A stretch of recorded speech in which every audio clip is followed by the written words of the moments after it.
Okay, can everyone hear me? When I say everyone, we have about 15 people, which is 50 more than I thought at this time in the morning, so appreciate you making the effort. Very excited today to be here at eCommerce Expo and to kick off this stage. I mean, I imagine that the fact you've come to hear a discussion on alcohol-free beer is also the reason why you're first in this morning. You're making the right decisions. We're going to do some intros to get us started. So I'm Adam, I'm Managing Director at S360. So we're a brand and performance agency. We work with a variety of e-commerce and retail clients. That's supposed to do that. There we go. So yeah, the challenges for these clients are vastly different, but they're all trying to do one thing, and that is to grow the percentage of their sales that happens through their e-commerce and digital. But enough about me. You're here to hear from Amy today. So we have Amy from Lucky Saint. There's only a scattering of people here, but we're going to try something. Can you put your hand in the air if you've had an alcohol-free beverage at some point in your life? We've got some hands, okay? Let's keep the hand in the air if you've had an alcohol-free beer. And then if you've had Lucky Saint before. Okay, we've got a little bit of work to do, but that's not too bad. So yeah, Lucky Saint is a phenomenal story. They started in 2016 and are the UK's #1 alcohol-free beer brand. So Amy, fantastic that you've joined me today. Do you want to kick off with an introduction and start us off with the Lucky Saint story? Absolutely. So really excited to be here. Like you said, we are the UK's #1 dedicated alcohol-free beer brand. I am our e-com lead, so I look after all things digital and online at Lucky Saint, which involves all of our Shopify website and our Amazon. So our story starts in 2016. Our founder Luke wanted to set out on a mission to change perceptions of alcohol-free beer. So back then it was very much something you maybe were ashamed to order. It was at the bottom of the fridge. And it wasn't really seen as a premium product. He wanted to change that. He wanted to change perceptions. He wanted to change the taste. So he set out to develop this lager. He traveled across Europe for 2 years, working with loads of different breweries, and our wonderful lager was born. We worked really hard to get some first customers through the doors. So our first ever customer was actually Honest Burger in 2018, which is a really amazing place to start, and they're still our customer today. So if you're ever in an Honest Burger, order a Lucky Saint. And from there, we slowly were testing D2C, we were testing off-trade, and then like many businesses, we were struck with the pandemic, so we lost 90% of our business overnight. Real testament to the tiny team that was there at the time, that they were able to pivot fully to D2C. People who'd never worked in D2C before were kind of working on meta ads and building a website, so they did an amazing job. And so when we came out of the pandemic, we were pretty well placed to grow this omni-channel business that wasn't really in the plan to begin with. So we were well placed with all of our off-trade partners, doing really well over the pandemic. On trade, we had lots of bars, pubs and restaurants opening back up and wanting to stock us, and then our D2C, which had been slowly growing. So we had a really good foundation to go from there, and ever since it's been awesome, and we've grown pretty rapidly. Yeah, well, very rapidly. In terms of actually what you put that down to, obviously the product is so crucial. Do you want to talk us through maybe why you think the product is different? Yeah, so I think if we start with the product, the liquid is developed over 6 weeks using traditional brewing methods. So a lot of alcohol-free beers aren't made like this. With just four natural ingredients, it's got no sugar in it, which is again very different to a lot of alcohol-free beers, which means it's a really healthy choice. It tastes amazing. I know a lot of you haven't tried it, but do. It's really I concur. It is the best by far. Great, you have to say that. But it's great. So it's very different in the taste. It's unfiltered, which kind of leaves it with this body and flavor. But I think where we really differentiate is our brand. So the bottle is very premium. It feels like you're leveling up. It's a really good choice. We really wanted to create this parity with alcohol, where you didn't feel like you were having a choice that was less than. So I think in the way we advertise, We're really keen not to focus on the negatives of alcohol and getting a hangover and all of that. We're much more focused on the positives of our own products. So being able to have this social connection without necessarily having a drink of alcohol is really important to us. And then I think finally it's about the format. So we were the first alcohol-free beer on draft in the UK. We now have 1,000 draft taps. You might have seen us in a lot of pubs, especially in London. And I think that was really key for us because we didn't feel that you could really create a parity with beer. Whilst a can and a bottle is amazing, there is no better experience than a pint. So being able to have a pint with your mates without necessarily having booze was really key. I think there's a bigger thing there. I don't know if anyone's been in the same scenario as I have, where you're out with friends and you really don't want another drink and you're getting a little bit of social pressure to have one. And I have done the thing where you sneak in an alcohol-free beer into the round and nobody is any wiser. It's definitely a very good product. Now, you've alluded to it a little bit in terms of the quite complex omni-channel business model. So lots of different revenue streams across D2C, your wholesale partners. So when we say that, we are talking about your supermarkets. Yep. And then your terminology on trade, you mean? So that means on-premise. So on-premise? Essentially it's bars, pubs, restaurants. Yeah, so quite an extensive network. And as you say, you were in Honest Burger very early on.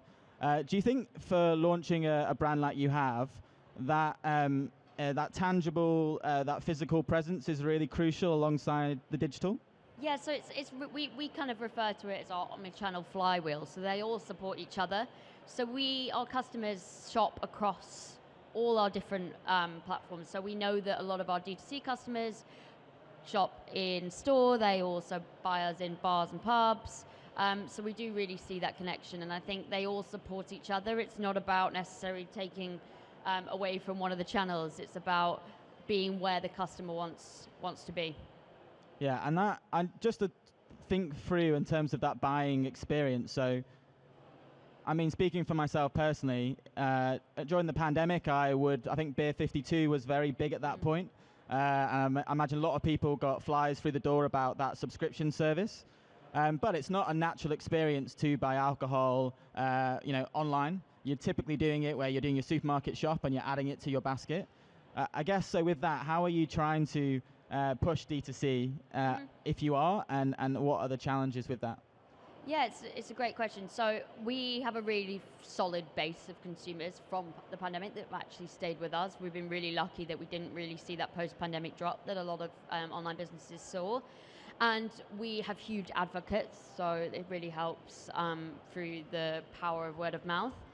I think in terms of why customers shop online, again, like we don't necessarily encourage them to do one or the other, but it's about making the online experience as premium as possible. So that's the place where you'll get the very best experience of the brand. You'll get first class customer service. We use One Pilot, an agency, and Gorgeous to make sure we respond to people ASAP. We reward loyalty. So recently we gave some of our absolute super saint subscribers, we call them, a personalized bottle that said like Lucky Amy on it, and they absolutely loved it. So it's all just about rewarding and making sure that if you want the very most premium experience of Lucky Saint, you shop online. Yeah, and I guess with all of that, as we said, lots of consumers buying from different platforms in different ways. Are you actually able to, I guess, join the dots between those different customers and where they shop? Yeah, so it's obviously not super straightforward, but we try and connect them as much as possible. So a couple of examples of this would be our tap map, which is our online, it's on our website where you can find your nearest pints of Lucky Saint, because we know how much people love draft. And our D2C customers use this all the time. We send out a lot of comms via our CRM platform, Klaviyo, about sending people to certain locations. We've also run quite a big initiative last January called Thou Shalt Go to the Pub, and this was about getting people back to the pub in January to have a pint of Lucky Saint. And this was a huge lead generation activity for us, which allowed us to then connect the dots and try and encourage D2C sales throughout the year, which was really, really great activity. I think like another example of this would be making sure we understand our D2C database really well. So we recently surveyed what we would previously have considered lapsed customers, people who hadn't shopped online in 6 months, and realized they weren't lapsed at all. They were just not shopping online. They were shopping in supermarkets or at the pub. So it was about the way we then communicated to those customers, sending them through automated flows that would encourage them to shop, go to our new listings and shop in M&S. So it was just about the way we talked to them and making sure we understood them well enough to make sure those comms were specific and tailored. It's funny, I've spoken to Amy many times before at many events, and she talks very naturally about some of this stuff as if it's the most obvious thing in the world. Well, it's not, and it's definitely a sign that Lucky's saying is what I'd call a very digital native business. So some of the terms we're using, lapsed customers, the ability to join the dots between CRM. So at S360, we work with a range of clients. So we have what I'd call digital native brands like Finisterre is a good example of that. That purely, were born on the internet and then came to retail second. And then we have what we call sort of omni-channel retail, and they have very broad presence and probably have a big heritage. They've been going 50, 60 years. So we work with Shoe, with Wrangler, Denim with New Era. And it's funny that, the bigger the brand, the bigger the market foothold, the less likely they are to jump headfirst into digital. But it just shows if you're able to really understand how to track customers and do that with all the different digital touch points, you have a lot more information to play with. So I guess that leads me nicely in terms of how are you set up in terms of, this is a dreaded word right now, but reporting. There's a lot of issues with reporting. I don't want to say the word GA4 because it normally would get ripples of boos through the audience, but what is your current reporting setup? Yeah, so it's not easy. I think that what's really important for us is that we have really strong first-party data, because we just can't control what's going to happen to third-party data. We don't know when the rules are going to change, when legislation will come in. So it's about really understanding our own first-party data. So we track every single channel based on Shopify coupons, Shopify discount codes. We even track as granular as ads sometimes, so we'll do unique codes on unique ads. We use a post-checkout survey to understand where our consumers have come from, so whether they've been referred by a friend or whether they've seen us in a supermarket. So we get a lot of rich data from that. We survey our customers regularly, both through automated CRM flows, but also campaign-based. We use platforms like Typeform to collect a wealth of data. And I think what's really key for us, and I guess a little bit more old school, is we call our customers. So the whole of our marketing team, once a month, will speak to at least 3 customers. We'll understand what's driving their purchase, any problems they have, and we collect all this data, and it's just born some really interesting information. So I think collecting all that and making sure you've got really strong first-party data is kind of the key to steadying the storm of whatever comes, because no one really knows. Yeah, I think that is if there's any merchants in the room or business owners or people that work in-house, understanding your customer and really understanding why they buy, what their passions are and what their motivations are is half of the game. All of the tactics that you use then need to come off of that. At the moment, we're doing a project with New Era to understand who their D2C customer is. They are famous for the Yankees cap, but they want to introduce themselves more with this streetwear trend of fashion that's happening right now. And the starting point for that is using Typeform, which is a great survey platform if you haven't used it, to just get feedback directly from their customer as to why they buy. So if you haven't tried anything like that, I do recommend looking into it. And in terms of customer, obviously, it is an interesting segment. It's a very new segment, people that maybe haven't thought about drinking alcohol-free before. Do you want to talk us through that kind of consumer and who they are? Yeah, absolutely. So we generally see our consumers are not necessarily teetotalers, but moderators. Generally, they drink beer. They like the taste of beer. You wouldn't really have an alcohol-free beer if you didn't. We see that now 1 in 3 pub visits are actually alcohol-free, and consumers are starting to do this thing called zebra striping. So it's essentially where you have an alcoholic beer and then a non-alcoholic beer throughout one session. So that might be at the pub or at home. We also see bookending, where people might start and end the night on an alcohol-free beer. So consumers are acting in many many different ways. And I think it's really interesting to see this changing landscape where, 5-10 years ago, alcohol-free beer was quite a shameful product, and now it's not. So I think just tracking that kind of understanding of our consumers. And then I think in terms of where they shop, like I said before, omni-channel is really key. So it's about showing up where they are and in whatever format they want. Yeah, I think that's so true. An example I would have, we work with Lee Kum Kee, the Asian cooking sauce. Now, they wanted to launch D2C 2 years ago out of the pandemic. The problem is people don't really buy soy sauce online. It'd be very strange to add one bottle of soy sauce into your basket and transact.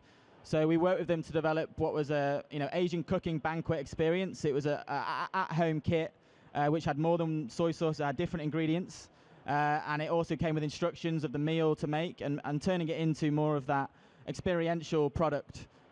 So all of a sudden you're not selling something RRP for £4, but you're selling something for maybe £30. And I think that's really crucial. It's very hard to change behavior. I imagine Lucky Saint wouldn't have done particularly well if people were obsessed still with drinking alcoholic beverages. And what you've been able to do is really piggyback and drive that wave of people that are changing that behavior. The other thing I've seen is the sponsorship of the run clubs and also hosting your own run club. Yeah. Tell us about that.